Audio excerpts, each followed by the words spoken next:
Mesdames et messieurs, bienvenue dans notre rendez-vous sur Eco RDC avec JM Monombe comme d'habitude. Le concept Yassika enquête Eco.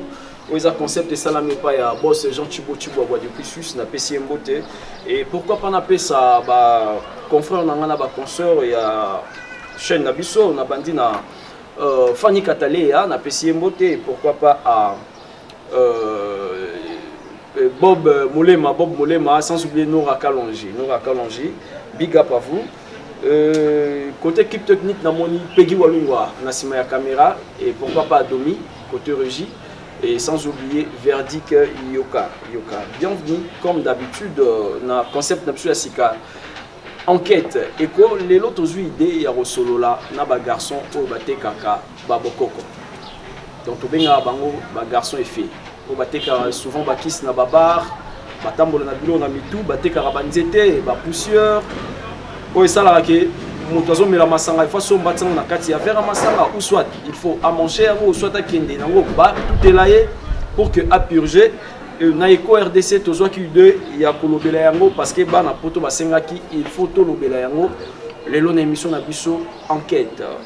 Et na plateau dans un amoureux dans un invité bazape bateau balekana déjà na télévision boyebi partout dans le monde dans un bastar hein dans entouré na bastar et to megampère au solana bango na pe sa vie naie par rapport ya sujet au tozanango il y a kisi ya bokoko et après ko solana bango to bima ko sola pena ba garçon o bateka ba kisi na na pe sa vie naie to poser ba question et ba répondre surtout aussi si na ba garçon na idée na biso calendrier to kutana na docteur Moro Père Nene, auto Solanaï, après ça inconvénient, après ça moins leçon, toli par rapport à Bato Bassé la Rakis, il y a Bokoko. Et nous on peut simplement abonner fidèle, il y a Eco RDC, Mbote na Pessi Mireille Kwema, moi si il y a mon conduit à Paris, na PCP, car la métisse blanche na Portugal, na PCP dans Fayoulou, na Genève, na PCP Mbote, pourquoi pas à Syrie, na Taboufatou. Na Dallas, abonné fidèle, pourquoi pas à Carmel Moulumba Keshmani depuis Londres et pas Zolanda Bisso, big up à vous. On a bandit déjà, on a invité Nabiso, bonjour, on a bandana Nkuna, bonjour. Bonjour. Bonne maman. Oui, ça va. Je crois que votre mortal va mieux, mais vous allez bien. Pour se présenter les sous. Comme on a dit, Dengangi. C'est Dengangi, artiste comédien, Batou Baebinga. Voilà.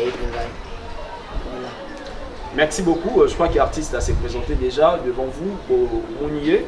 Vous n'avez pas à la main droite. Je crois que vous allez en aimer mon follow by Bosso. Il y a comme David Bonina. David Bonina au Salarani, nous en avons acteur comédien. David Bonina pas acteur comédien.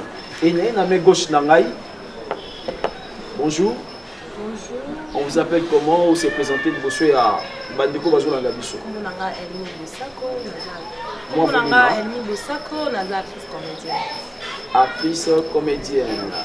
Bonjour. Bonjour. Comment on a dit? Komunanga Jenny Mopaya, autrement Diana de la presse. Diana de la presse. D'accord. Je crois que Bandeko tous en abonné plateau s'est présenté déjà. Bien sur le Moni, puis Boyo qui va comme on a barno. Toujours le bel sujet. Oh, Italie, Bokoko, garçon va souvent dans ma bar, garçon est fait. Président David Bonina, des connexions sur le plateau. Les lots, tout le monde dit que Kin, ceux qui ont vendu, c'est toute la génération d'Abissoa, ils ont vraiment ma casse. Donc sur 100%, ils ont au moins 90%. Et car Abissoa, tout le monde peut pas vieux les lots, papa. Que soit avant de place moi mais la bière soit mon garçon à les karaté karablo il faut bengaye à somba na bandana na yo oza moi mobali kati ya bana basi misato à somba ba biloko wana ata na verre ya masanga amela to pe osomba nzete moko bomona mutavai na bar na nzete mo ya munene azolia kotana bouteille ya bière. Je ne sais pas arriver à payer pour dans salaire on t'a fait âge faut comprendre t'as âge au moins moi dans le but déjà dit que toquer via quitter d'autant que déjà il faut assez réservé là on se ce qu'on dit sur le roi bagel to timbe la bagel na lelo Nazo belle la banzete na déjà bien avant parce que on on va va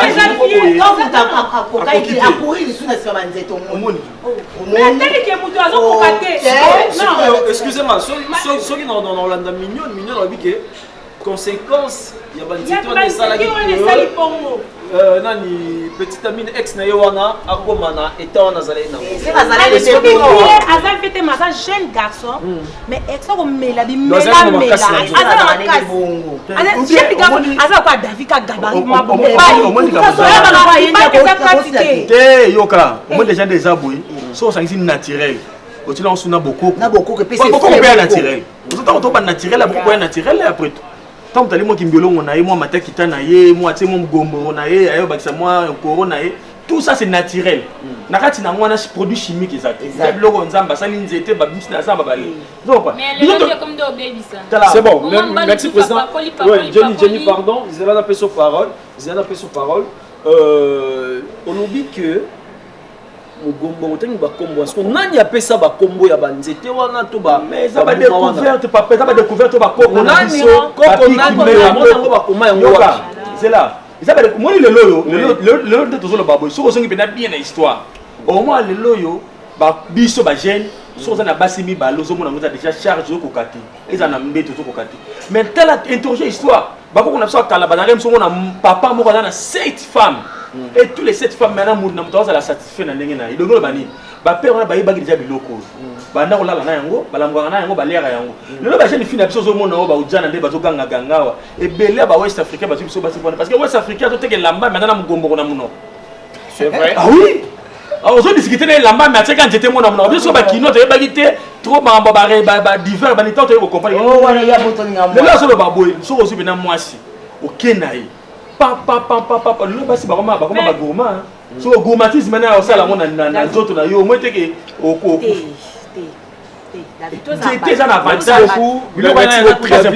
merci beaucoup na yo faut lire la banzete na yo na kena pas Jenny pesa moi avis na yo par rapport à sujet na mono loba na habité yo zo encourager yango to ozo linga teke batu basalela yango non linga te batu basalela on les lundi ko mabe na tabo koko mbiso ne babando loba na ndimite bakoko mbiso babando sali ande salelo oko lelo mo mbani babaki ala la mwasi akane da mwasi wana pakola msusa militala penine ko munene akoma bona nzota mwasi akokati do peni mane telemaki kabo ekitate siko yebisanga ya bongo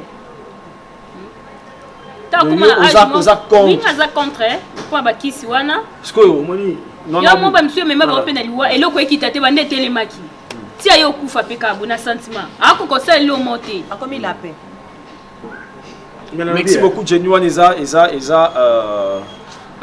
contribution à Jenny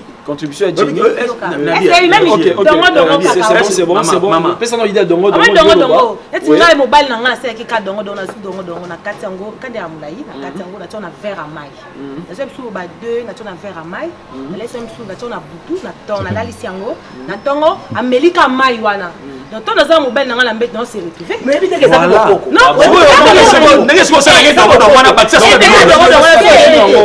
soigner rappel tension mais la personne na ba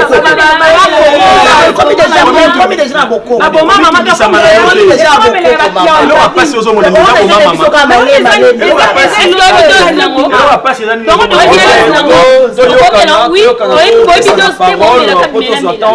de zingam na to mela yo ndongo za satisfaire na mbeto kwa mitandeni moi na maba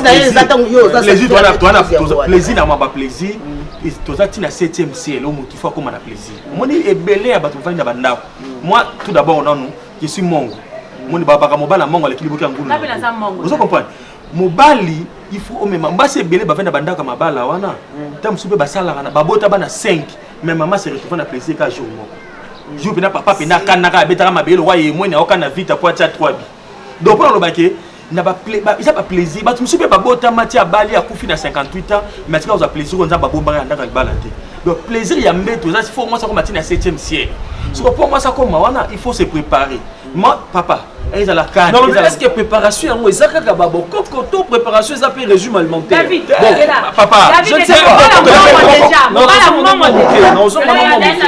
ok, Zéla, mignon, pardon. Zéla, on peut se parole.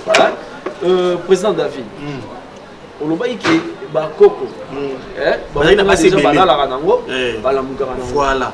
Et si cause il y a hémorroïde, bah autobenga injectation précoce eza nini awa na kisasa parce que surtout sali constant eza de mingi awa pe banzete ngo ndenge biso ba jeune awa tozo liela yango eza comme na ndenge ya tapage je ne sais pas tapage ndenge nini papa comme na ndenge ya tapage awa mo ba belle biso beleza awa surtout mingi awa na kuna kileza nini fatigue asala makasi azana reporter akomona eza mususu coup de fois amonika nzoto ya mama boye ye mbala moko asala eloko te aswanyaka nzoto na ye te ye mpo na ye amonaka naza normal. Est-ce que pour nous na banzete si oui non faut koyeba oswanyaka nzoto yebaka nzoto na nga eza ndenge nini epotango yo omoniki bo rejoindre ka biso potango bike non na hôpital bakisa mokongo donc bozo rejoindre biso donc osala eloko zela na sunga bango donc nzoto bozo ba baza wana omoni tango to bandaki émission so ozaki na mwasi na ta chambre tango so yebise na 6 atnoka siko d'autant que ça c'est même si on est dans 15 minutes comme dernier yo mo déjà tant moi ça me noka siko na muto mo déjà yo mo déjà bi pesi maladie maladie éjaculation précoce yo mo bi ah c'est que na beti na bois kimba vous comprenez donc siko il faut look siko yo ndeto zali awa bakisi bokoko na bakisi msusu bango bakolo ba bakisi msusu zali banini bakisi ya msusu bakisi za cher mais na bakisi bokoko ngana kozalawa ça na beti ya msusu na robeta msusu putulu nanga à part putu c'est peut-être net ya lobi na butu ngana butu na mona pas c'était parce que na zela yoka na tende ko zo msusu ata encore na ngana tie omoni ngamona na makasi ça ba yusu encore ça ba ça encore donc c'est na biki to banda ine na peso ti 6h net yo to ba bo mama mais na mabeneni bo yo to na ji moi si kala moi si non papa le nanga bana nga soko zui moi si ola na mbetu lo kwa lobi yeso so yeza suka moki donc moi si ba ko parler parce que on couper moi si moi kana ka lo ba wana lobi yo le bien te moninga na beti bisilonga mobile nanga pe na somo okay Zela. So on parle OK donc on na yo melake encore à quelle place moko atali mobile mo bana bandaki bauti na terrasse moko ba abeli petit apesa nzete te bakie pe na chambre babeti kao aolinga muto ali encore to mais ya msusu ya na bata ma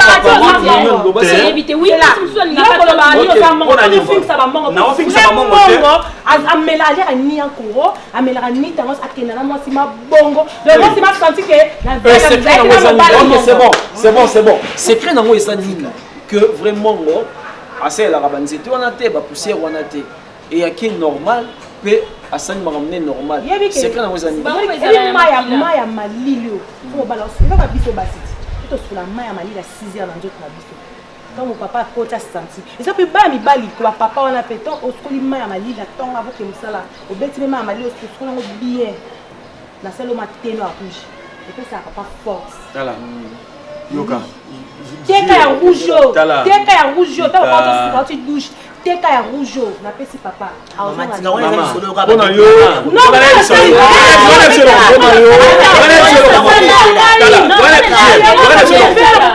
tala balobi ko faire le bi ato inambol ko ndimamba munai vous comprenez donc yo na selo ce qui réellement excusez pour na yo secret na yo stratégie na yo eza maya malili mama eza masali ba soki ezali maya malili na banyama nyonso tunza basala banyama nyonso tu bakushaka mais na banyama nyonso tu bakushaka l'appel équipe bango poni te mboto akokoleka bango na kume mboto na maya malili donc on a David Bodo non eza na lia ka banzete on lokola mwasi amoni siko moi ça ça na ngati ala mona kasi na biso OK c'est on a sentiment ko yibana ko linga oyiba moi na yibi moi ça batu mais moi na ngai photo banda pena excusez molo on a ça la nyoso pesa biso stratégie na yo na ebité Peggy Walunga ro edenga ozolanga vraiment visage ya Johnny bango bazo banga déjà pesa biso stratégie na ye Johnny moi so ça dans 3 minutes na mbeto aussi si na yo sein excusez moi vraiment Jenny, dans la caméra, on appelle ça une stratégie na yo oyo monique au salaire pas mobile na yo pour que aux à la fidèle les lots bobumela. Pour nanga vraiment hein mobile na ngai pour que musika te manioko eza na ngo. Tana vandisi manioko na mai ata après 2 jours ta olia manioko wana silisi na nguba mai. Ka mai kaka. Mai o kaka zui aomela na journée akomela akomela ata 10 litres. Aomela ka mai. Ta omela mai azo suba wana ne makasa mobali e baksama. Ta osima na mbeto eza ba sentiment msuna c'est 30 minutes mais na yo qui vraiment sentiment makasa. Et ça que non na sali banda to banda 12h ti 15h to 14h au vieux que ça tana mti. Pas na vraiment moi tout quelque chose na mbongo no to ndeni otiki no ngai. Et keba elo msusu mkie eza pe na sentiment. Kato me omela mule bo soso na zoki. Lobo singa sunjo dote. OK, merci beaucoup. Wana ezali message il y a Johnny. Faut faire deux parce que Toto son masque au côté et pas vraiment. David est pas moi c'est bon. Moi sinon depuis nous qui nous ça qui 2 heures 3 étapes. Nabia. Mais c'est ce qu'on quand ça m'a sous. Moi si kuta kwa pas suki.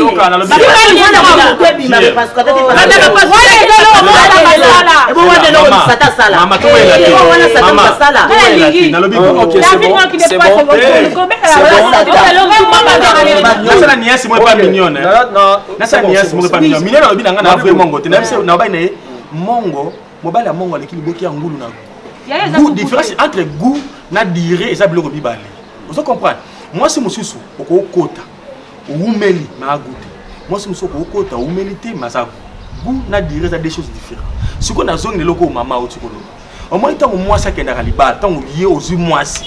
Obali moi to okina moisi. Ba e pa na bango ba yebi ke opesi mbongo na obali mwana wana. Mwana tanga yé. Vous comprenez? Tanga yé. Et là, quand à part au lambe, le roscoe, il liboso a yé, ezali nuit de noces, to kola na butu, to ko sala ba rapport. Ce qu'on a moment wana, il faut oyeba ko sala là parce que na limité, c'est bo umeli na mobali te mobali bo koti na ndako. Bon, na pese exemple mo. Ndeko to le ba wa ko umela te pesa la kango. So pas sala kana etam muke, maintenant blo muso asimba. Parce que na moi si ndenge za wana caresse ezali poitrine à moi s'il faut ça il a vous comprenez ça papa moi ça va voiture tant on sombe dans voiture ça sika il faut il faut ça là tous les 5 vitesses vitesse 6 mais on ça voiture on sait là au Canada la première vitesse après au bon man voiture ça il a tous les vitesses donc moi si so on ça la bien il faut lire ba biloko wana excusez-moi on ça la bien il faut lire ba moi ba biloko wana surtout wana ndé tous aller wa nzamba ça la biso to wana même force. Mais moi, on a besoin de mon abassi à général. Moi, c'est mon conduit, moi, c'est boss, à bibina chauffeur. Pour mon papa, a aussi logoté. Mais papa, on n'a pas compte à caca. Mais maman, le monde papa, a aussi logoté. Vous comprenez? À quel cas, nous sommes à tabi. Pour le bani, n'a pas bloqué deux aux alliés, toi, bah, j'ai l'autre au cola, à Jésus. Malam Moukout, à ta joueur, à ta sportif, Malam Moutou. Aux alliés, aux anna, moi, si, au bêta, Koumoko, na une heure d'état, qui au bêta. 4 coups na 1 heure de temps. Mouta petit coup mort na 1 heure de temps. Non, petit 4 coups na 1 heure de temps. Na perd. Na lobby. Mouta perd. Mouta coup va se réserver. Non, to sur la bien côté wana. Bon. Basi ya ba bilo wana ba nzete ba poussière. Et zakara rapport sexuel. Tes bases nango za comprendre bien. Base nango petit je crois que bon na ba mingi mukongo. Ils ont soigné ba hémorroïdes, ils ont soigné ba rhumatisme, ils ont soigné ba bozolo bela hémorroïde, rhumatisme te bozo kende mingi la vie sexuelle. Rhumatisme. Non, que les mingi. C'est déjà. Rhumatisme. Non, généraliser, bino nyoso. Bango de bazali ngaba za biso ke bango bazali ba biso il faut to kinaka ko hôpital et pourtant ba ki so to mena l'hôpital wana et ça mara na ba ça koro on de c'est ça rhumatisme à koro te encore mata kita parce que ça oui tu comprends Nati kimbolo ngade de ça c'est bon toyo kana rien n'a pas moi na mabele et ça les a chevauchement poto lancer message c'est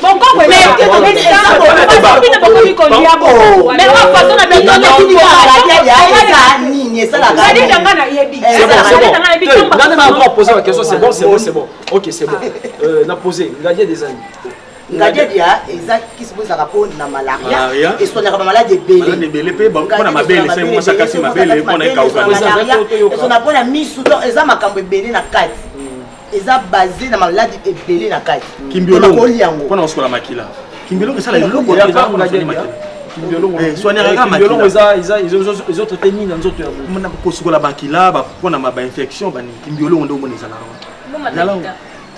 désolé on va poser ma question kimbiolongo lobi kimbiolongo eza pona ko soigner ba infection na oskola makila kimbiolongo ndo mona ezala et à part kimbiolongo to na ba njete belé on ba njete c'est belé bon na à part kimbiolongo mignon ngana ti ete abisuki kimbiolongo asuki te kimbiolongo déjà cité oyo ngadia na ti ngabiste bi ngadia ko na ngana ko soigner bano ba nini adoko sela ngo système soit ibi mona mutu ba ngongo soit amoni esprit moko ya azu yango akati yango abwaki on na ba mai eza ko na esprit na ibi on te po mutalia soit soki neti mutu atokufela atokufela emtu mwasi boye atokufela mobali siko bazwi lumba na ngadia dia wana baniki yango batitu na se ya basi po esprit ya mobali no ya mwasi no ekango te mais lelo na boka bato tula kimbiolongo tula po kimbi neti ngalia kimbiolongo te parce na yebi yango ke eza bilongo te nangis ko cité o bango ba cité te na ba bloka ba ko na bloka yo expliquer na bango te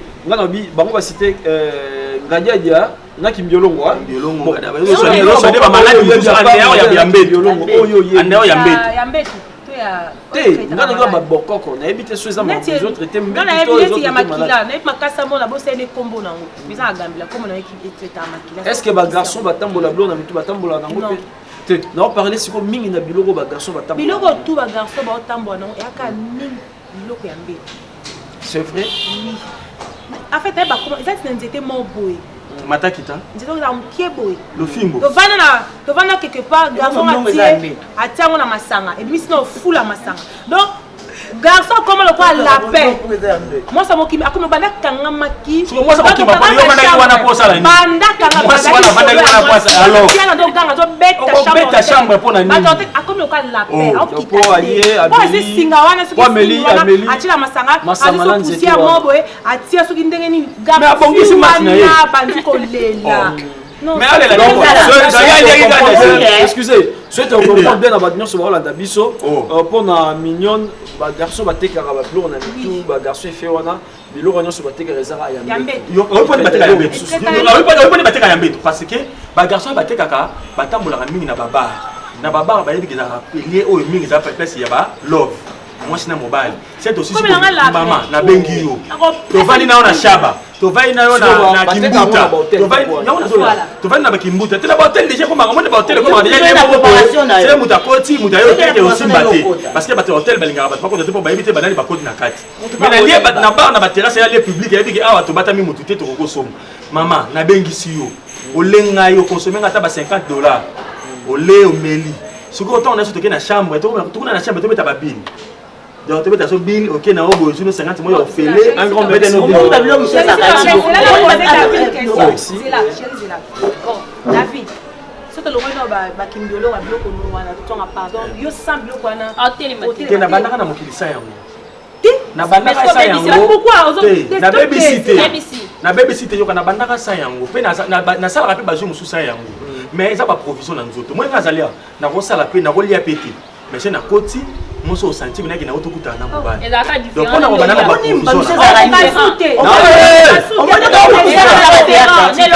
la vie quotidienne mise sur scène avec exagération et ya ndemo nzoto na kaka le na za mobali nanga na memi yango na scène il faut l'exagérer pour mobali nanga na marquer pour se marquer et donc on perd des cas pour na marquer akenda tikala conseil non pesa o exactement na bete ngoko na ebi mutu ngotanga kombote ka exa o mela biloko wana lelo ana ya koma ngene impuissant ana hôpital mama moko boye abimi soki boye comme nani akioza soki nani o atina nzoto papa poka sa côté ba meli ambeli na minute wana piu vie na nga conseil ku dena boso ekebite je mto ma caméra ye moko o témoigner donc le comélé de botissé malade belé le bi ko opéra qui est malade monsieur pas bloc comme meli et que na éviter provoquer maladie la réalité est belé on moni ba c'est nini maman wana na biso to yeba papa na ba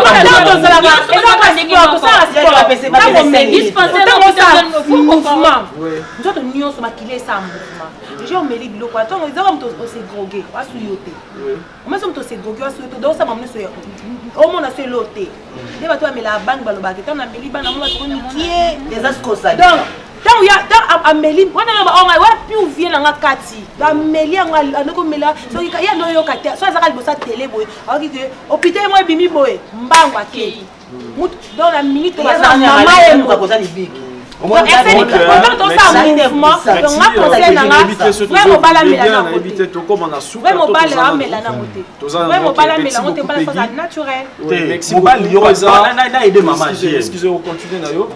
continuer président David, je crois qu'il doit continuer mission à Bissau, bateau montant la Bissau partout dans le monde, ceux qui m'a remarqué que vous allez beaucoup de la Bissau dans les commentaires, pour ceux qui numéro ils ont pour bien la Bissau pour sur la beau film gâté, et ça va bien pour la Bissau, bateau le rôle à Bignon, tu vois.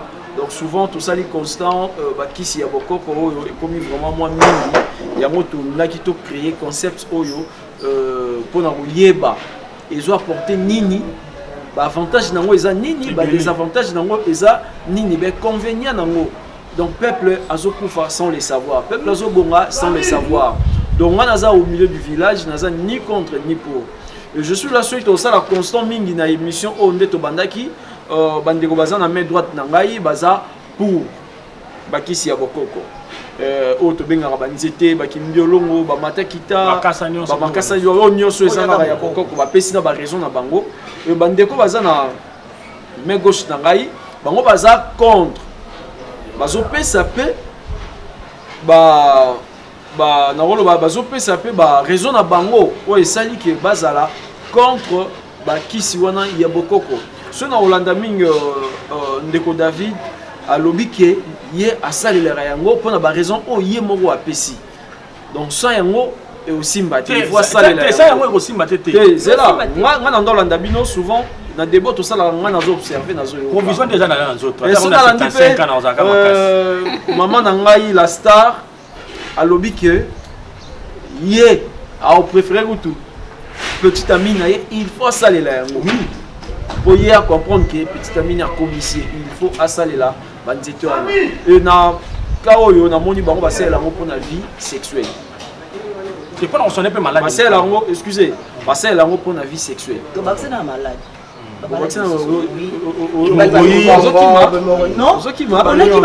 basalela yango mpona vie sexuelle bon ce que tu es sur 100% 80% vie sexuelle 20% est malade nde bango basalela il faut basalela banzete wana so na ye awa ndeko na ngawa alobi ke ye alingaka yango te mpona boye parce que mobali soki asaleli yango akoma déranger na mbetu parce que ndenge alingaka mobali asala mobali akosala te mpo asaleli bakisi wana e apesi raison moko boye ke excès nango ekomisa mobali impuissant donc excès akosalela banzete banini eosalaki petite amine ex na ye wana akomaki impuissant yango ye alingaka biloko wana te mobali fo ozalaka kaka normal mpona ye azwi yango mpe ezalaka juste mpona nzoto donc wana bapoussière wana basala yango juste mpona kopase rapport na mwasi donc million alobi bongo e mpona Johnny mpe alobi ke ye alingaka yango te ye alingaka mobali ere oza na ye fo ozala naturel parce que ere ozosalela yango ozofaire souffrir nde ye donc Johnny azonyokwama yo ozoyoka bien eya alingaka yango te mpona bongo ye mpe alingaka mobali fo azala naturel donc so na comprendre bien bandeko naza na bango na plateau awa e nde toyoke na sujet na biso bakisi wana bagarçon batekaka na babar bango mpona bango ezaka mpona nzoto ezaka mpona nzoto e tosala effort après awa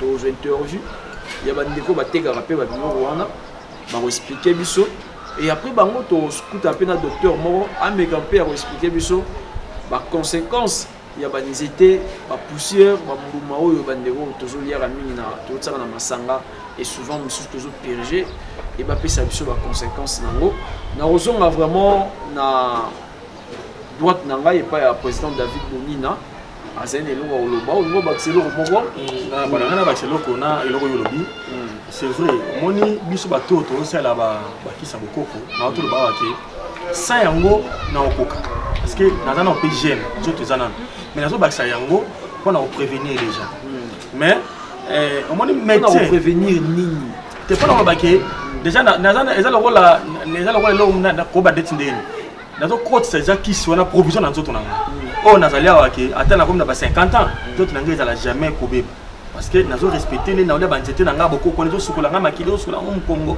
mpe osalaki natelemaka toujours nguni ezala mpenza mobala nguya omoni abraham nzambe ayebisi okobota mais abraham akobeda ya mokolo mais abotaki parce que azali moto déjà aza na moto environnement ya babokoko na bango parce que bible mpe komama na kitili juif omoni mais saka akufaki mokongo na ba 50 ans na nga abota so nga zaza impuissant na nga bakisi eloko moko médecin saka oloba nayebi médecin osola na ye te mais mo ba médecin bazalaka mingi contre bakisi na bakisa bokoko oyo mais loko moko babosanaki ata banovalgie wana mpeza na baconvénient bakisi oke na bapharmacie omona bakisi oyo yoyoki nzoto bien te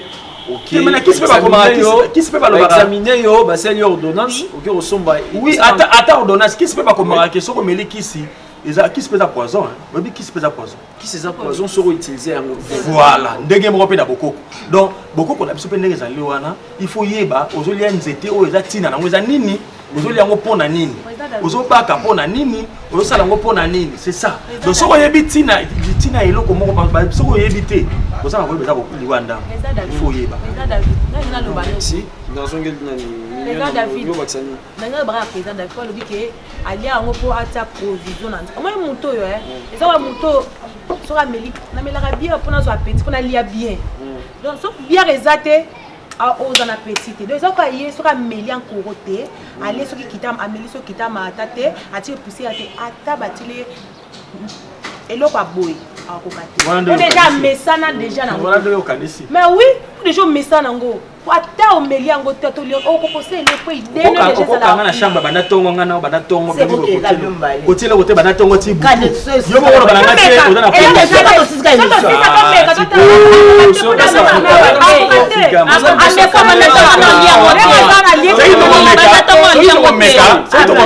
sai tokomeka tomekango mpe na caméra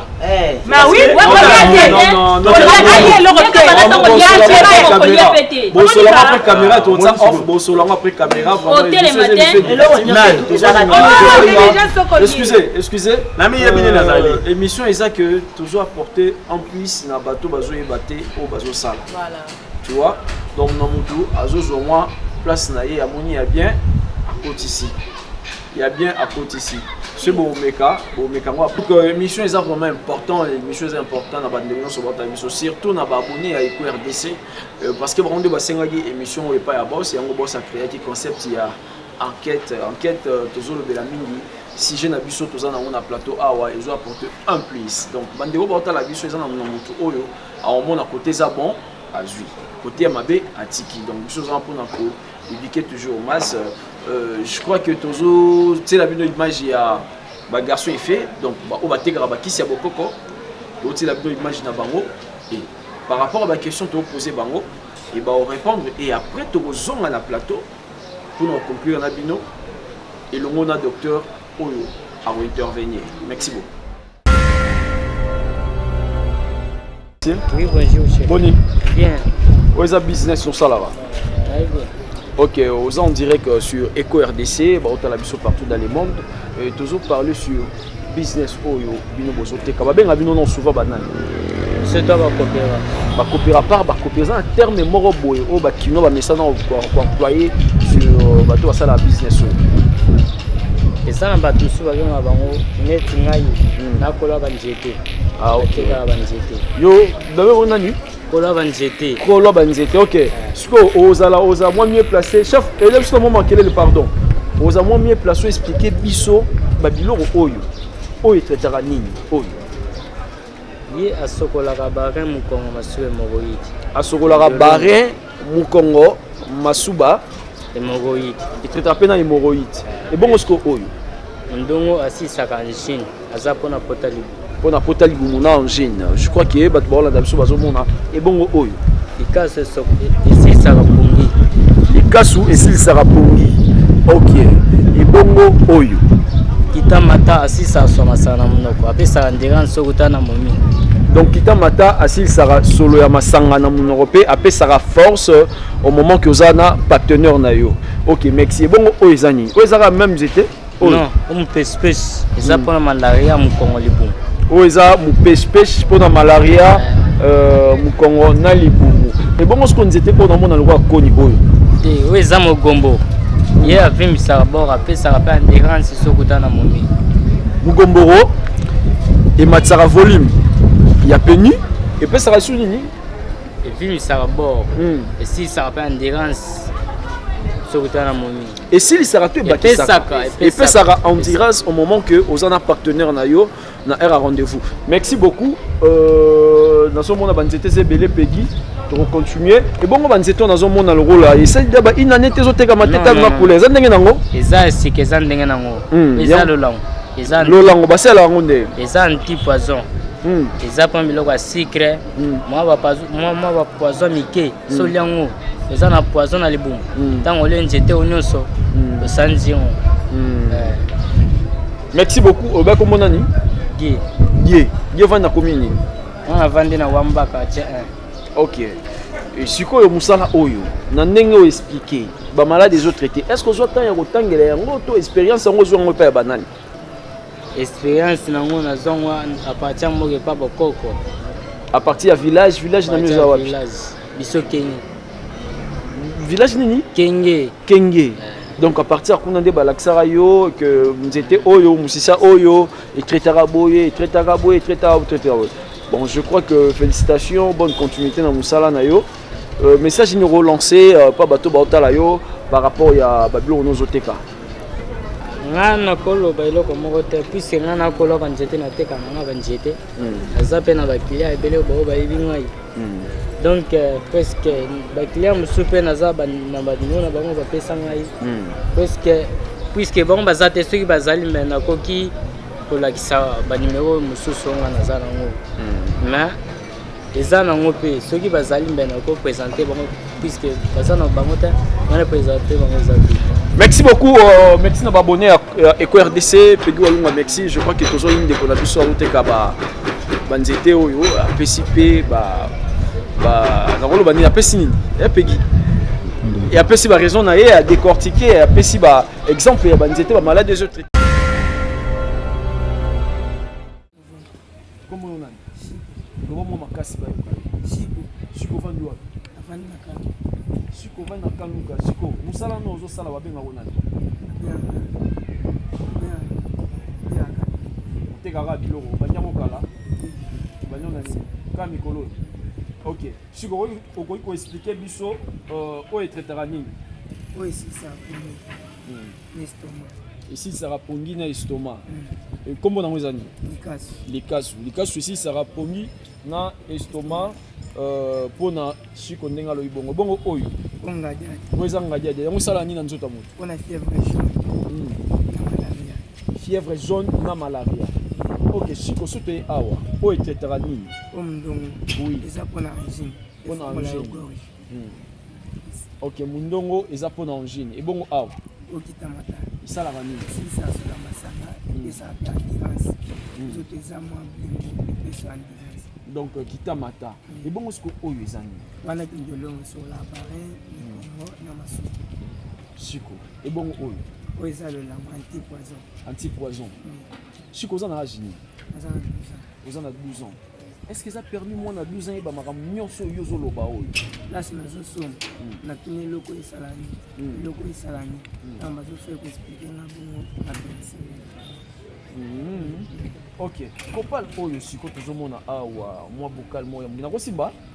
OK oyo eza nini awa wana ba poussière eza bana eza poussière ya nini eza la peine encore la paix esalaka nini encore esalaka nini la paix epesa force ozosika mwa mwasi ezopesa force mayo koverse mbango eza te. OK attention hein toza vraiment la télévision. OK on est à la peine nous sous c'est encore esalaka nini encore epesa force ezobeka mwa mwasi mayo kolemba mbango eza te. Eza bien pour na bato basalela yango eza des conseillers te. OK merci beaucoup Chiko. bakalako mobali azaka soka lali mwasi abwaki premier coup deuxième coup akoka kobeta moto abeta yango na pasi ye azoswani efe wana nyonso o tumbali soko ombeli yango bando dobe sheri azosaki moto na masoko tina likolo akosakana te o eza ya pota libumu mikongo kokata na ye azoswani pota o lapin on adobaka soko verse pema wana ye fo abimisaka azozongisaka na kati mwasi soki ameli ezopia eposa efo dobeyeka oyo eza mogombora poussière oyo efimisaka oyo ekausaka mwa ya basi liboso mwasi oyo afungwami ye azozongisaka ye vierge oyo eza ankolo bakoli na moto ya goro kosala 45 minutes ozobwaka oyo lofilme omeli yango bandoekwaki twafagoli yako oyo eza moringa moringa ezotraite malade ebele mikongo bapotali hemoroïde ololama ati poison nzete nango yango oyo ya nzete nzete soki ozoliaka mingi bakotiela poison esimba te oyo eza ya hemoroïde ya kobaka obalusi na mafuta mbila obaki omungwa basinji mpona banchi bakarida te oyo ankoro yango okimbi olongo ezosokola barein masuba okete mikongo mondongo mpona bakosukosu bakita mata mpona baforce nkadialia mpona malaria oyo nde ezofimisa goro makasi mpona misu na biloko nyonso eza yango wana. Ok, merci vraiment d'avoir abonné Nyonso ya Eco RDC, merci pour la fidélité Nabino. Et comme d'habitude, par rapport à concept, il y a émission enquête, où notre boss c'est Jean Chibo Chiboaboa, à Salila Ibiso, et nous sommes là, Bakisi Yabokoko, nous sommes obligés, il y a Koluka, docteur Moko Oyo, Ayebi, Makamouana, un peu à Pesabiso, explication naïe, ce qui est bien, tout est mabé, parce que les autres m'ont dit que Batunion socio-commis à aucune autre bienté à son bit qui à Bokoko Amélie. Naza déjà liboso à docteur, je crois qu'il a aussi présenté liboso Nabino et abonné et à Eco RDC. Bonjour docteur. Bonjour. Docteur, vous pouvez expliquer Batbazo Talayo Kombonani. Comme on a un docteur congolagos, un médecin de médecine moderne, on a évolué dans la clinique El Rafa. Et en dépit de ça, médecin du gouvernement congolais. Merci beaucoup. Je crois que vous êtes en direct il y a Eco RDC, Batbazo Landabiso. Naboké Bignon sont tournés Megampé à reposer ma question par rapport à l'émission Nabiso, Megampé à répondre à Nabiso. Docteur Lelo Tomoni Bandeko. Parce que ça qui c'est déjà Salaman Nango, ils ont déjà calme. Mais tout ça, les constants, Bandeko, Awana Kisasa. Surtout na Kisasa parce que biso tozana na Kisasa tolobe la Kisasa ba komiso ki aoki mwa nzoto bien te a préféré akende asomba mo banzete mo boyi alia ou soit a tout un mot pour apirger ou soit batele yango na mai pour amela eza bien que eza vraiment mabé. Mais on a une question très large hein. Vraiment. Eza bien to eza mabé, c'est une question très large. Parce que et l'eau eza bien c'est par rapport au résultat montazozo. Au résultat, le malade, le problème c'est retrouver sa gaieté, la gaieté de sa vie. S'il n'a plus de douleur, pour lui, il s'est dit voilà, c'est formidable. Et si on fait ça calmement par rapport aux malades, nous sommes là, nous qui nous avons dosé car malade malade et coup finir sauter. Yo pensez qu'il a pensé par rapport à penser au biki. Et si on débat pas c'est là baki sur pour souvent tout le monde même dans la terrasse ils ont monté la masanga façon ba moi nzete moko atie na kati ils ont monté ça la façon ba moi mbuma moko boy a fini atie na kati et là autant mosusu sengeli ko loba ezali ete toza na balolenge mibale ya ko bekisa bato toza na médecine o ba bengaka médecine moderne toza pa médecine o bengaka médecine traditionnelle. Médecine moderne, yango est beaucoup plus basée sur la raison et la technologie. Mais médecine traditionnelle, et ça beaucoup plus basé sur les relations spirituelles et les relations de la foi. Vous comprenez? Alors, na yango mibale, médecine moderne est un peu cher. Médecine traditionnelle est moins cher. Ce qui fait que comme on a Moutou, il préfère que les mango la médecine traditionnelle que la médecine moderne. Médecine traditionnelle, yango est salemi à partir de la croyance d'une culture. Il y a une expérience, il y a une coutume. Ça n'a jamais été aucun départ. Le monde n'est pas biso. Ce qu'on dit, c'est la biso. Mais ce qui n'est pas valou, et le ressort, il y a un seul homme. Vous comprenez? Place, les autres, ça moi. Biso, net, tu vas nous parler. Cette histoire-là, c'est quoi? On va travailler à la terrasse, comme on a dit, Nikasu. Non. Il y avait le Makasso. Là-bas, au Congo, on a pas un Melaka. Donc, je vois que par rapport aux cultures, par rapport aux traditions à Batou, est née la médecine traditionnelle. Alors, mais en réalité, c'est que c'est une médecine oyo Batou ba mitu na kamingi mingi te par rapport à maladie on a zanango. Est-ce que kisi oyo salami na ba ingrédients nini? Et salami na ba minéraux nini? Parce que ce qu'on y a que salami na tel par rapport à ce que maladie n'a pas zoto et ils ont agir nini.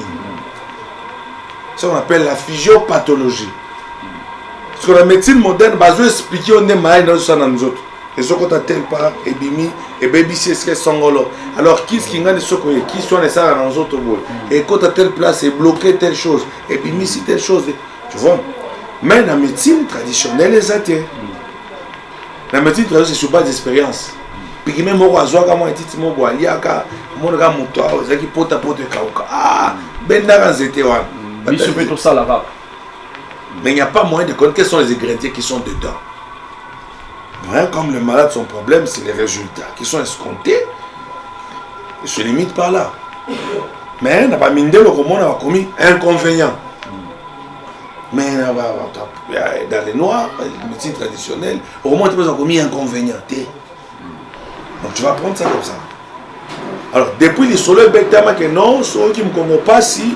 Soit comme moi j'étais ceux qui mbiolongo liaka yango parce que voisin mais me Congo pas si et ça la maladie belé il peut ça me Congo pas malaria peut ça me Congo pas infection urinaire peut ça me Congo pas mais attends bokoko qui c'est malaria na qui c'est infection urinaire ça va nzete mi balé ba utiliser avec seni mais tellement que me Congo pas c'est ça nga té qui mbiolongo mais pourtant me Congo pas soit en utiliser avec kyste d'ovaire et pas moi.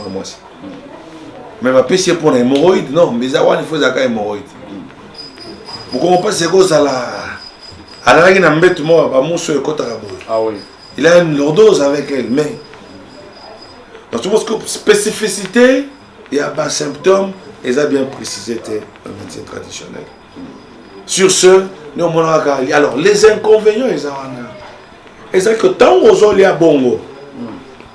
Est-ce qu'on met toute une question que ingrédients aux akina et kolongwa na nzoto na ondenge nini parce qu'il faut éliminer les déchets.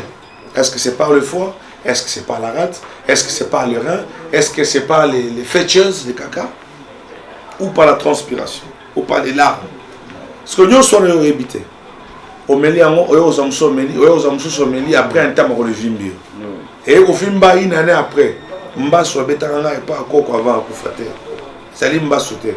Et ça une association, c'est une hypersensibilité aux ingrédients et à produits traditionnels. Mais aujourd'hui, les bases de la technique on la médecine alternative. Donc, on peut vous dire, par exemple, pour le surménage, ce que au lingui surménage à la minité, ce que tu as travaillé toute la journée, vous avez un citron, kata. On la mêle, on a plateau moko, on a cheville à Mbetunao. Ah bon? Tu vois? J'ai déjà essayé ça plusieurs fois, ça vraiment ça soulage. C'est de la médecine traditionnelle, il n'y a pas de médecine moderne. Ce sont les plantes, ce sont les herbes, les fruits naturels. Ça s'appelle la médecine alternative. Nous commençons à utiliser les potentialités des qui sont dans les fruits, dans les produits, dans les herbes, tout ça est lié. Oui, merci beaucoup docteur. Bon, toujours continuer kaka, toujours continuer. Et si quoi et là on est et ça la que batuba comme on veut la même maladie au Congo et maladie à potani bon ils a régime alimentaire ou comment parce que les autres da batuba kota mingi na bokoko bon ils a ba maladie de la ba maladie ni Congo potani bon et tout là. Je ne sais pas, un petit conseil. Moi j'ai pas grandi à Kinshasa. J'ai grandi à l'intérieur. Quand je suis venu à Kin. Mais en réalité, à l'intérieur où j'étais pour abattre le solo hémorroïdes, vraiment c'était à peine. Dans l'étude personnelle, tu dois comprendre que les hémorroïdes mingi, ils ont un régime alimentaire. C'est ça vraiment la base. Quand vous avez un régime pauvre en fibres, vous êtes exposé à faire des hémorroïdes, maladies. Vous voyez? Alors, je vais vous donner un exemple simple. Tout régime constipant, et que ceux qui sont hémorroïdes, n'attend au meliti zangamiliki. Le thé est un constipant. Ce moment, ça diarrhée, tu peux savoir mayati pour ça diarrhée katan. Ça veut dire que le thé donne la constipation. Voilà. Tozulipa, le blé. Le blé, c'est un constipant. Ozulipa, au pain sur les victoires, sur le pain, au tchelo, au thé, la kati. Au kubouli, à mon atiwa. Déjà, dès le matin, tout est constipé. Après, sur l'année, il maille pour remélater, au bini, en au mati transport, bon, ils ont à ma bende. 4-4 naba, et fan de l'imabé, nous tous les bosso, pour sani. L'ibende toba est fini dans la veine hémorroïdaire pour les anasines. Ozolongwa, c'est pas Kingasani. Di au Komazan. Dans la même position, bloqué, tu ne peux pas bouger. Au Kiti, Moussa Ossala déjà au télé. Tu es debout, à pompe essence. Tu as commis 13h, 14h repos. Hein, papa? Et tu as mis la moins koinayo. Mbisi Bacheba. Assaisonné avec tout ce que vous connaissez.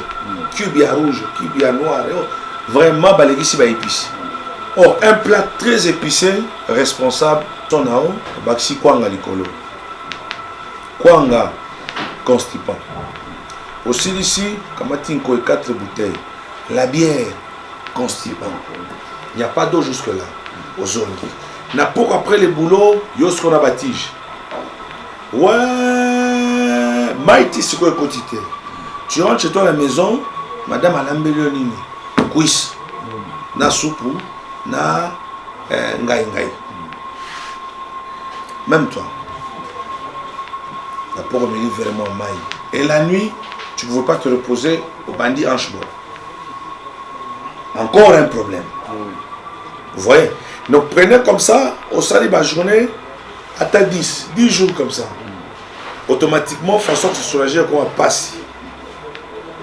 Alors tu devras commencer à forcer l'anus. Et en forçant l'anus, tu dilates les veines. Les veines seront lésées. Alors quand les veines sont lésées, il n'y a pas une bonne épuration. Et bien saleté, ça sera résorbé dans les cellules.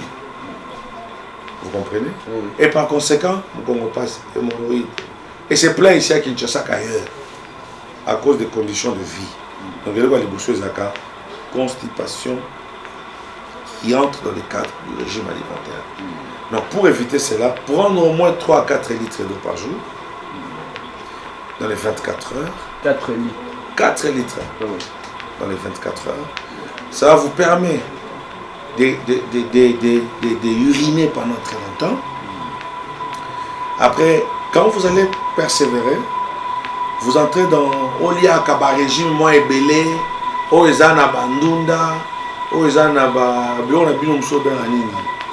Fumboa, c'est très bon. Alors, à Bilo, quand on est au Kendeti, ce qu'on a en moté, Européen, bourrelé hémorroïdaire. Au moment où Simanayo, ça dit boule.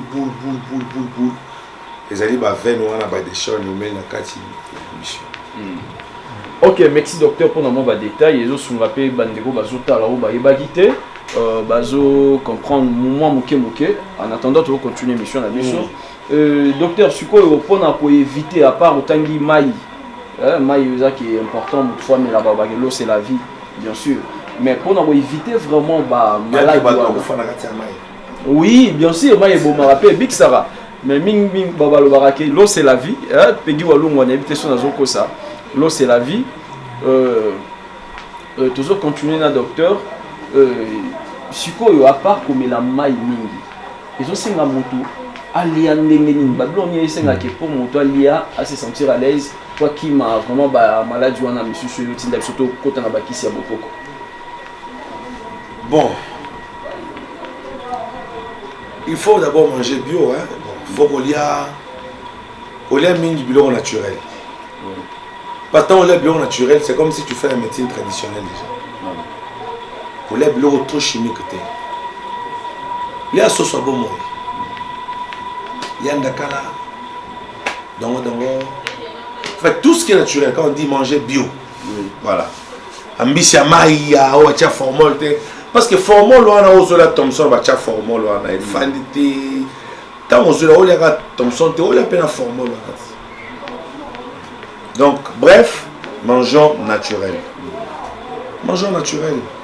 babilo musu so na personne pas na ekota kate oh so nani ekota kate oh mbanga ekota kate oh mikila ekokote wapi eza mikila banani kote mikila ngombe est-ce que vous avez quoi ngombe combien c'est ça le problème donc ce qui est important vraiment nous devons rester naturels tolia oza naturel les autres choses c'est vrai que la vie est difficile parce que bato bakenda poto attention bato poto wana de biso ba hémorroïde pas bango eza pena mingi te mais biso c'est besoin ba biloko ba kotela biso le jour que le Congolais va relia bien vous allez voir que biloko muso maadi muso to ba no traiter en voilà donc la médecine traditionnelle na ndenge nango ezaka penza mabe te mais mabe nango ndezaka na dosage te OK normalement nanga to kena nous avant to koma to wana ya dose ya bakisi wana basala ba oyo sala ke basali batsana na lutte moko ba traiter hémorroïde traiter prostate traiter ba yuke ba malade mususu ezwara biso souvent ici la na malade na bakisi ya bokoko ouais na bakisi obino bosela biso na ba ordonnance ici il sera yango te c'est vrai ou faux et là on l'écoute c'est pas vrai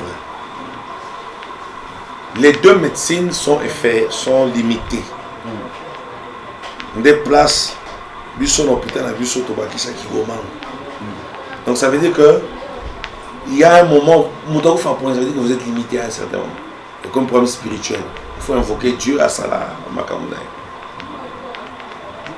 la médecine traditionnelle les gens maladies moko te oyo soigner tout soigner te non est-il que ça a problème il y a impact mbasso par exemple c'est la cellulite oui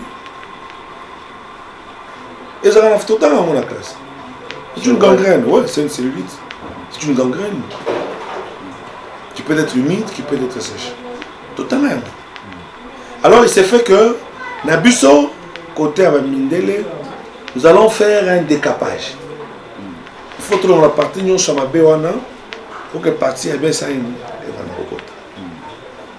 mais na ndenge ya bokoko ba mélanger deux choses au même moment ba ça va plante on a ba impactant au esprit mon likolo c'est ça c'est pas que non ils impactent sinon ba Dieu ba big ça ambasso c'est pas tout le monde il y a certaines personnes bien précises te kende pas là là ça m'a ba personne m'a dit on OK au sali simbité vous comprenez ce que je dis donc traditionnellement et vous me regardez la biso mais c'est là un impact beaucoup spirituel parce que la médecine en fait a débuté par la spiritualité comme je ne comprends pas aujourd'hui paracétamol on a péché paracétamol on a péché voisin même maladie même médecin allez-y comprendre donc vous avez qu'il y a place sur la médecine moderne maintenant il y a des choses qui prennent du temps tout le monde après tu comme tu as battu le gras pour monsieur ban robota après tu as ça la greffe cutanée moi tu es tombé en partie sous plus de 10 jours, mais quand tu vas là-bas, dans une semaine, 2 semaines, quoi. Mais côté de 1 mois, 2 mois. Mais ça se soigne, ça se traite. Bokoko, je prends l'exemple. Est-ce que Bokoko va soigner Hernie? Oui. Non. Mais babima qui va ça, si ça. Non, on y a partir de la plante, on a comment n'est pas tout non, c'est d'abord aberrant parce que Hernie est allé dessous. Oui. Dans les autres, on a vu sur certains les points de faiblesse, il y a dans les autres, on a vu ça. Avec la pression abdominale, pas sur les fonds. Oui. Et sur les fonds, il y a le chopo, il met le poisson. Le côté de ma katanayo. Et ça, c'est ce qu'on appelle hernie inguinoscrotale. Et les qui n'a point inguinal nayo, qui est vu ici ma katamayo. Vous voyez? Maintenant, beaucoup de choses. Beaucoup meka bacha banzolo ko docteur. Combien de gens on a vu ici? Bamusu basayna insuffisance rénale. Non. Hernie zongi ça bilo qu'on a place. Donc on a les dessous na sina. Et si ça reste là. Il y a un trou comme là, je dois couvrir le trou, c'est tout. Donc, il y a beaucoup de... Bakoka Kerni, tu vas ça la gamote. Ça la gamote. Motoza na glaucome. Beaucoup de ça. Glaucome, c'est la pression intraoculaire. Bon, ça, on est médecine moderne. C'est pourquoi les deux médecines doivent se compléter. Et pour se compléter, il faut les en abattre. Côté les batailles dans classe, des gens qui ont la médecine traditionnelle. Un médecin alternatif notre website. Donc hier, pas de comprenez mon côté. Matière c'est pas au bien non. Aux hommes sous appliqués, sous soutien donc ils te mettent dans les situations de la nature. Parce que Adam et Ève qui s'y morent ils ont raté. Oh Adam Salim tout passe qui s'est raté. Mais l'atmosphère c'était qui wana. Chaque nzete, prenons un exemple de la photosynthèse. Tout à l'heure, on a un bino. Nabutu, et puis si CO2. Namoi, et puis si oxygène. Nzete, ça va bon. Nabutu, et puis CO2. D'abord, il est interdit. Nabutu, au fan de la CA, il y a nzete. Parce que tu vas te suffoquer. Mais Namoi, quand tu es fatigué, au fan de la CA, attends, vous allez au bel. Au fan de la CA, on peut pas les bêtises. Vous sentez comme si vous êtes en train de reprendre vos états. Mais c'est tout un traitement. Ça fait pas de la médecine alternative. Il faut que le bateau soit en haut, côté de Mozindo, telle plante, telle propriété, ça dégage ça et ça, tel. Pour que pas bango, et s'associe avec la médecine moderne, c'est un succès. Ok, docteur, tout le monde a souvent ceux qui ont mis tout le monde à Zobé là. Je crois qu'il faut que l'exaïe, premièrement, la consultation et examiner ordonnance après et outil d'arabiso et pas à pharmacien et tout ce qui sont commis pour dire mais l'autre ça les constance tous autres tambola na ba petit marché soit tous na banda ba terrasse tout le monde a ba garçon ba garçon est fait au ba tekara ba biloko ya bokoko wana et sur bengi au bandi ko tourner ba question et y pas au répondre vraiment c'est comme si atangela yango surtout nzeto sala bi nzeto etezaka hernie oyo sala sikoyo conseil nyoko pesa epa ya bandeko oyo bazoteka bakisi wana to pe bandeko oyo basombaka bakisi wana souvent aza perroquet bana wana bakesani te na bakisi ya chinois omonaka bakisi ya chinois oki osomba kisi bakomeli na ki langa na bango ezala soki patron na bango ezala comme na bango moko. Tu ne comprends même pas ce que tu dis. Il n'y a que bango monde les soso. Regarde ma question est ça insuffisance rénale souka. Comment voulez-vous expliquer au tel âge à moi il a 12 ans. Oui. Yo ozana 45 ans. Ozo qui n'est pas moi na wana web c'est moi qui sont traité caninho. Moi je si ça que hémorroïde, si ça que rhumatisme, 12 ans. Zo normalement 12 ans dans la 6e primaire. 6e primaire, il y a des pathologies. Pour la technologie simple, il y a 2e secondaire, il y a 8e année. Vous changez ma caméra. Donc pour la responsabilité de votre propre santé, il y a Liboso, Zongana non pas médecin, à consulter yo, à être malade, yozo bella. Si tu as besoin de voir un médecin alternatif, quel est le monde à Bango? que nous mon bango au lieu qu'il y a biloko nzela wana wana zo exposer vie na yo. D'abord regarde. Ils étaient aux zones et côté poussière bandato. Regarde bobiti bo. Côté en massage. La chimie que tu viens de faire là est au souki sanani. Des places problème les armes. Donc arrêtez d'abord à la biso d'ici là. Bano batambola na biloko wana bawando tamble susute. O ba okanga bango. Kamite okanga bango les gars batambo susute. Dans un pays de droit qui se veut un pays responsable, bana ba kote kate. Ezani tinazo teka paracétamol na tambo na nzela. Paracétamol yango yo. Si fin yango yo. Non, c'est n'importe quoi. Parce que ceux qui bango zo ba ke baza médecine par la définition de médecine, médecine. Donc il faut que tu respectes les principes et les règles. Ok, merci docteur, toujours continuer. Docteur, soy torozon à moi mouké le sous le lot sali constant le sous pas à bande komibali, hein, bande komibali. Le le komaki, ndekumbali erazu molonga naye, il faut le cas à la makasi.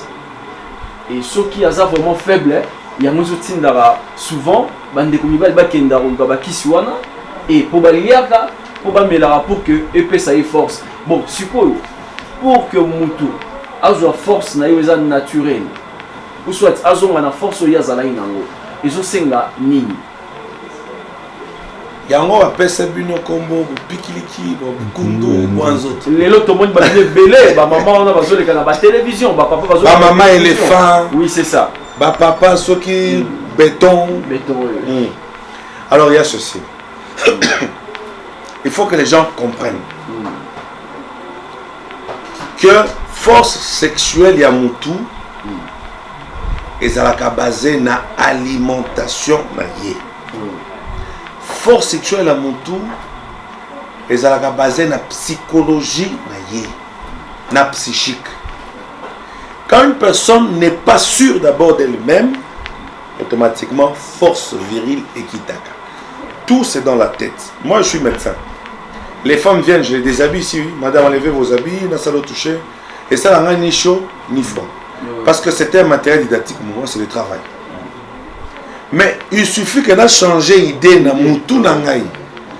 Connexion et ça est mis à mon corps, réseau et quotidien en action. Donc vous comprenez d'abord, la psychologie est directement en relation avec le bas. Mais ça, psychologie, d'abord, tu n'es pas sûr. Autant les gars, mon mieux, on dit, est-ce qu'il y a un coca? Mais c'est fini. Alors tu as besoin de te droguer. Yango, pour essayer pour rassurer. Deuxièmement, alimentation au liak. Quand vous prenez une alimentation très constipée, vous pensez faire quoi? Oh, pour peigner un élément, vous permettez le terme, pour peigner un élément, il faut maquiller et les capares, les veines hémorroïdaires. Et comme il y a un plexus, il y a un niveau, il y a pénis. Et quand il s'est maquillé dans la cellule caverneuse, la cellule où il y a un pénis, où il y a un tissu spongieux, pété, il tonne du sang, il y a une mousse. Mousse, il y a une maille, il y a un pépélé. Si on sope les mousses maille, c'est comme un kilo.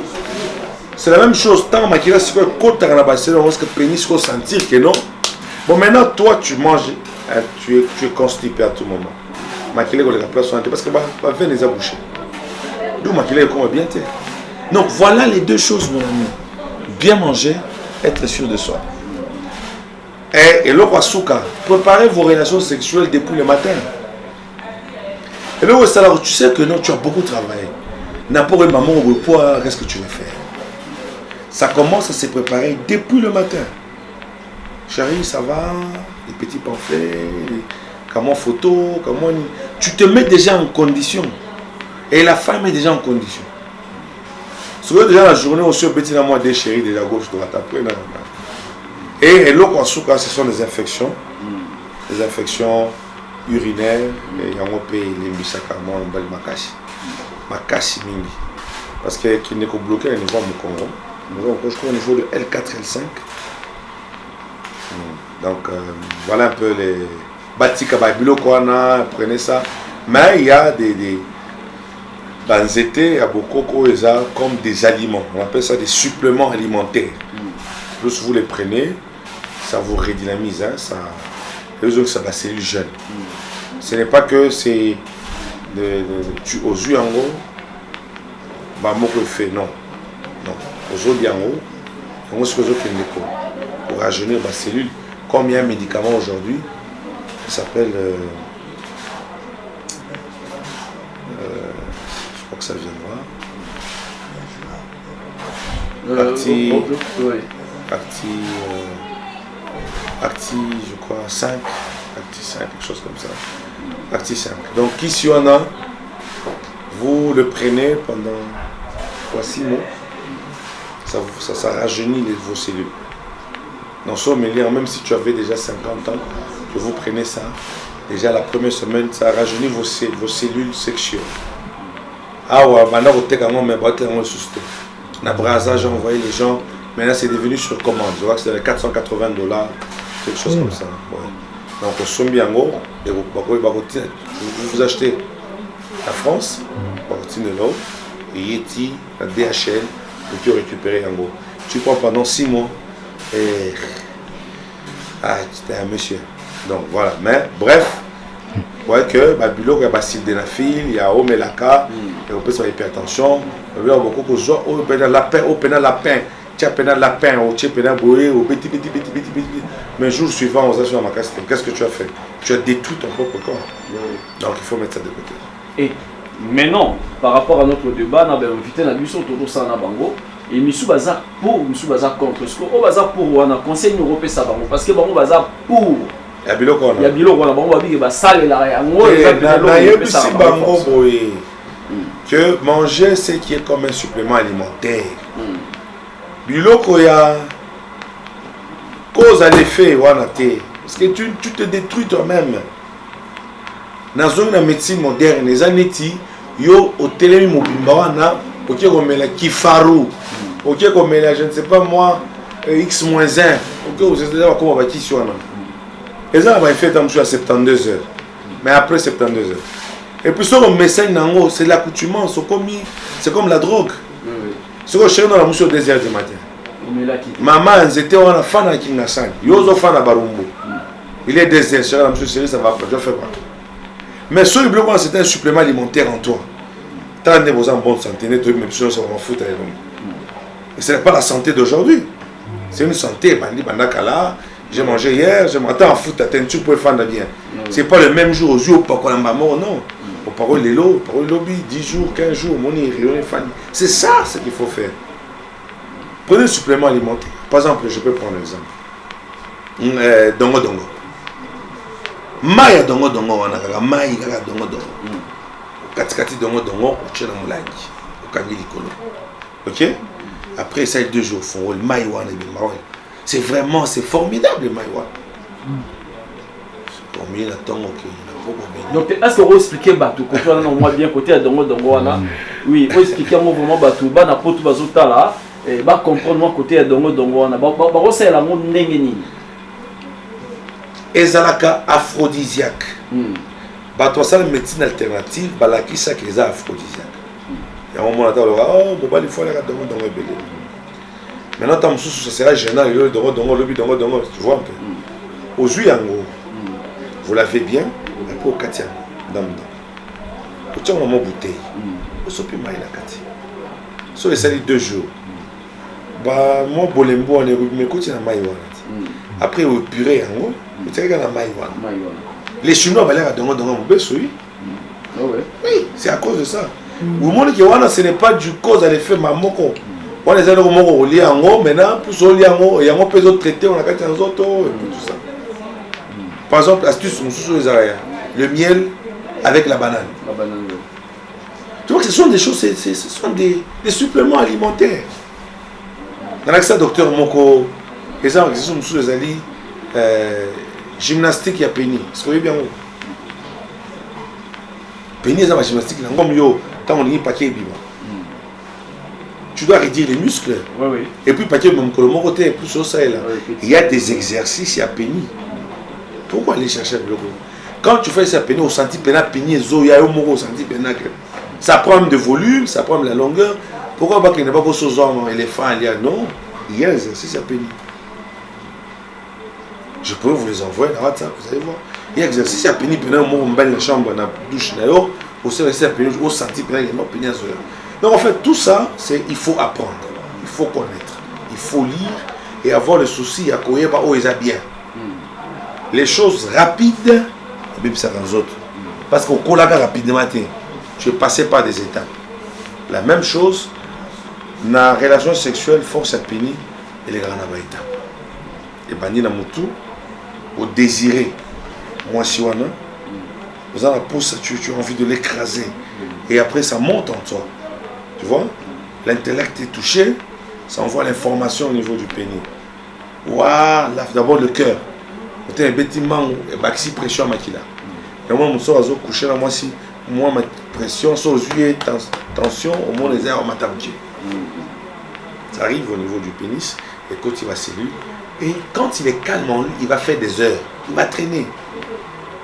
Mais quand il a la précipitation, alors il faut appeler ces barrières. Bon, on a bien les araignées, au bout de la moto à pénis. Ankoro, c'est un anesthésique, et ça, c'est de l'anesthésie encore. Sur le tchango, or, on a montré à Péni, il y a des cellules qu'on appelle des cellules de mercenaires.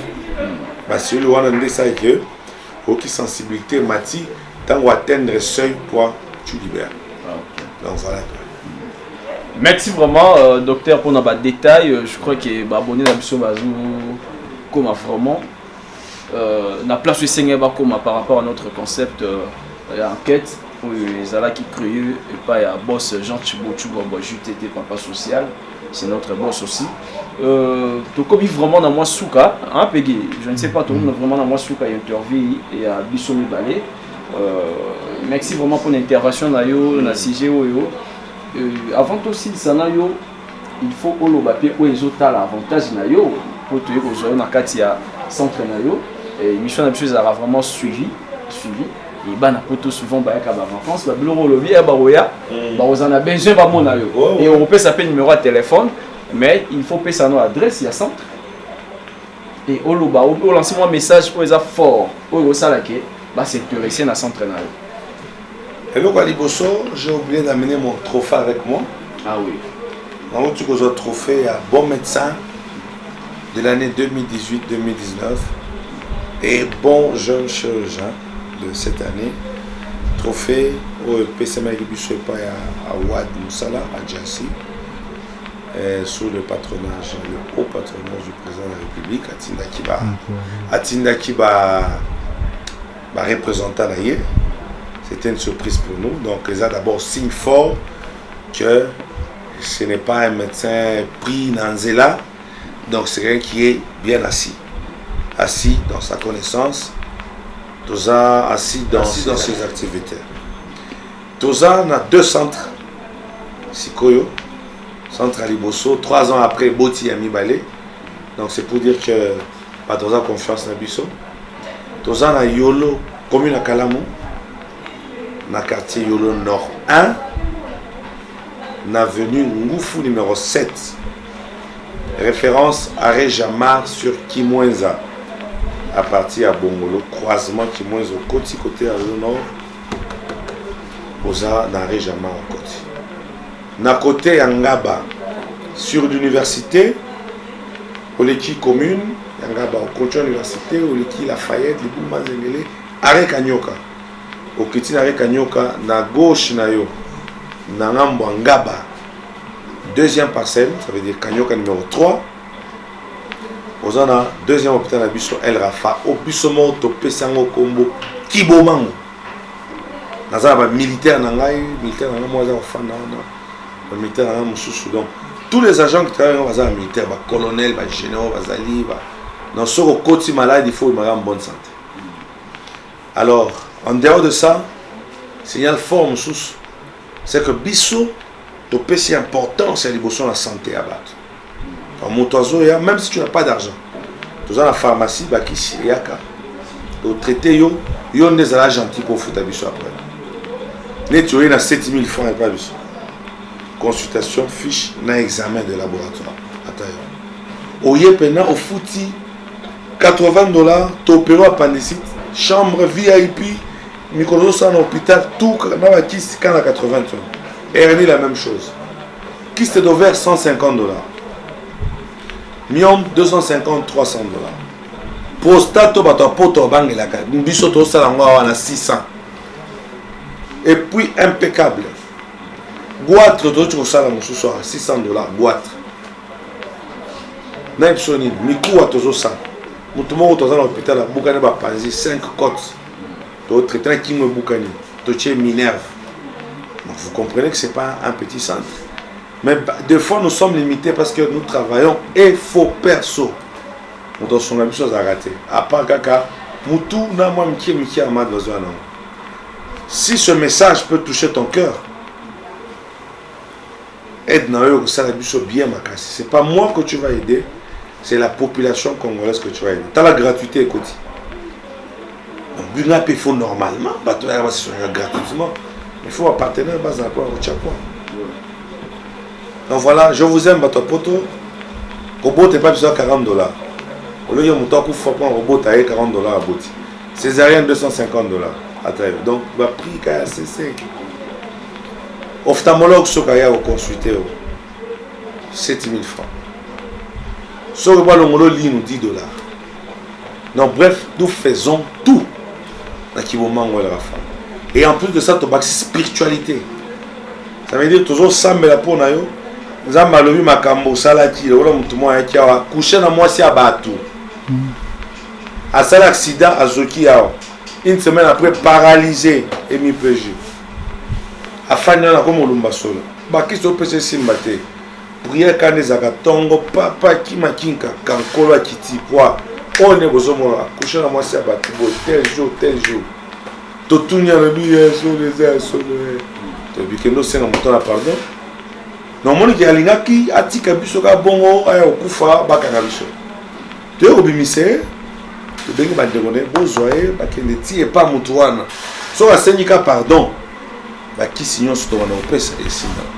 To c'est la bango bazo pour les bakenda ti sko bazo na. Ils sont partis au moins 4-5 jours. Voilà, donc et pas biso so que sko lingo zwangai.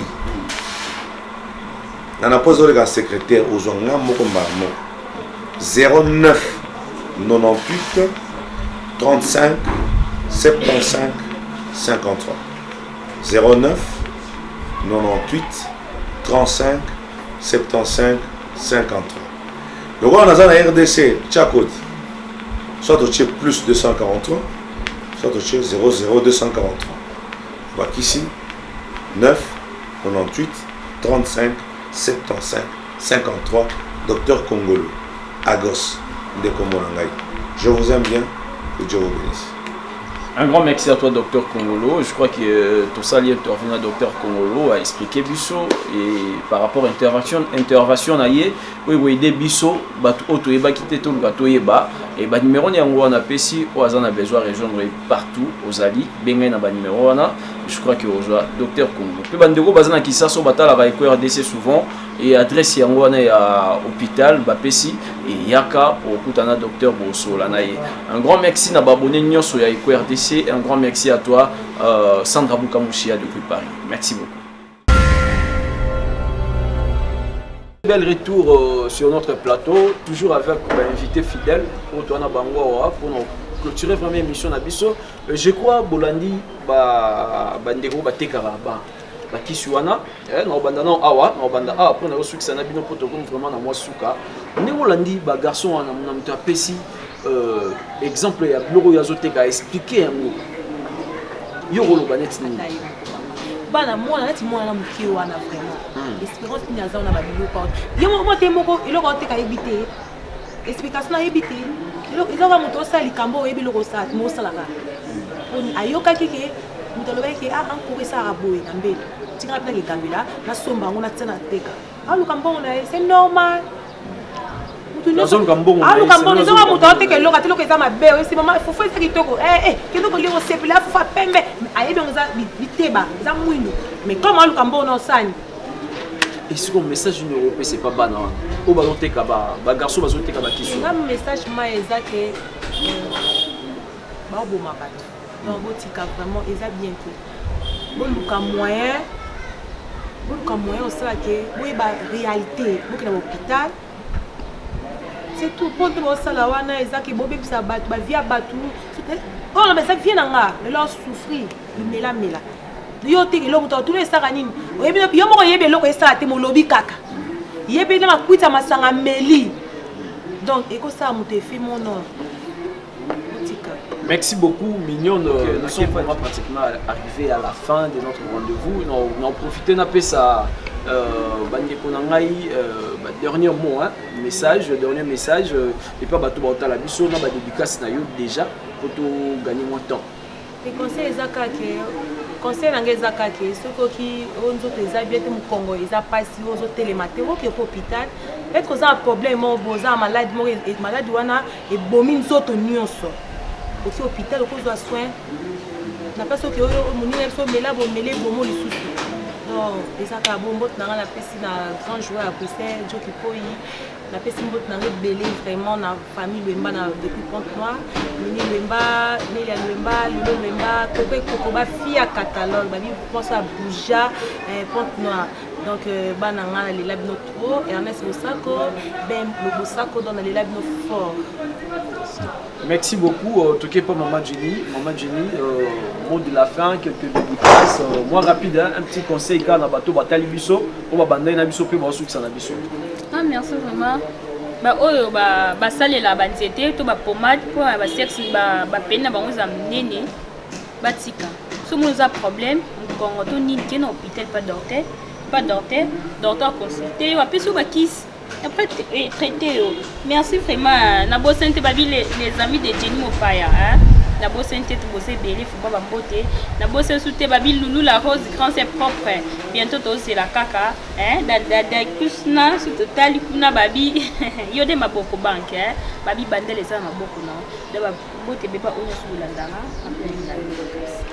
merci tozongia wepa ya ba invité mi balé sous baza awa to bandia pas ya leko après ça dernier message naie na ba dédicace naie directement par rapport ya ba ndeko ba otu ko ba en tout cas ba sa musana ba on a ndeko lo baki ba maman musu patika ka fufu ateza dia tabia kaka usomba donc c'est beaucoup na ne bana wana pona ba yibi musala te ba maman na ba fufu ba yibi musala te bango ba osala musana bango ataki sa pharmacie soko sombi yango yeba ndenga ko melela yango landela consigne ba pesi yo ko soigner yo bato bana mbongo à l'hôpital te ba ki ça peut soigner rapé bato et ça la rango pe bien surtout melango parce que tu beaucoup condé yango mteza base yango ndem mteza base bon pona bambote en tout cas na pesi mbote nanga na Renate Lubasa à partir Allemagne moi c'est pembe moi si mobali donc moi si mais ana maela ki mobali kati na ye abundaka derrière za souka donc ya blague te na pesi mbote nanga na maître Moïse Bonina les gilets par balle ya Vita Kamere na pesi mbote nanga ina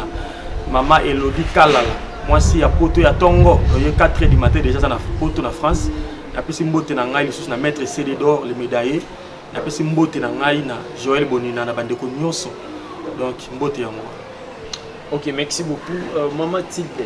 Bon, nga po nanga na polo bakaka omoni kisi ya mundele ezaka na date d'expiration. Mais nzete beaucoup ko ezaka na date d'expiration te yebande ko sela. Donc on a la polo bakaka yango wana na pesi bambote nanga na Sephora Nix na Claton na pesi bambote nanga na Fatima Kaponda na Autriche na pesi bambote nanga na Nono Kidoda Gautier Lisasi Ali Jogo na pesi bambote nanga na Dova na pesi bambote nanga na ya Willy Musheni Code ya mboka Amelia Ngange Jikengange donc na pesi bino nyoso tout ba gros bisous.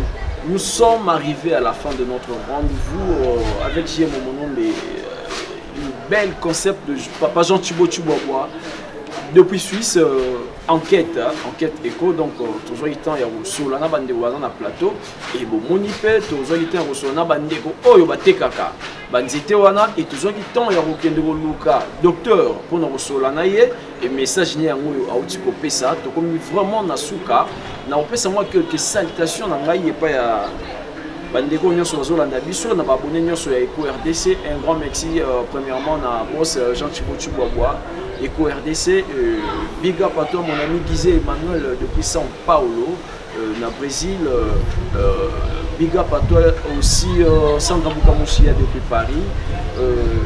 S'il te plaît, il faut que ça combat mutu moko ezoki mangai dans la place sur mbote na partir Israël na Richard Claude Maele. Depuis Israël, Richard Claude Maele. Il n'y a pas besoin d'Abisso. Vraiment, tenir sur le terrain de le début, comme vraiment dans cette émission. Merci pour la fidélité d'Abino. Et bateau, vous avez un temps pour s'abonner, vous s'abonner massivement, c'est gratuit. Et vous allez vraiment décider dans le concept, il y a bien où ils ont la carte, RDC avec JM Monombe. Soyez vraiment barré marque Ezali, mon numéro est là. Au Benganga, il y a beaucoup de WhatsApp. Je crois que tu es solo là, Kitoko. Merci beaucoup.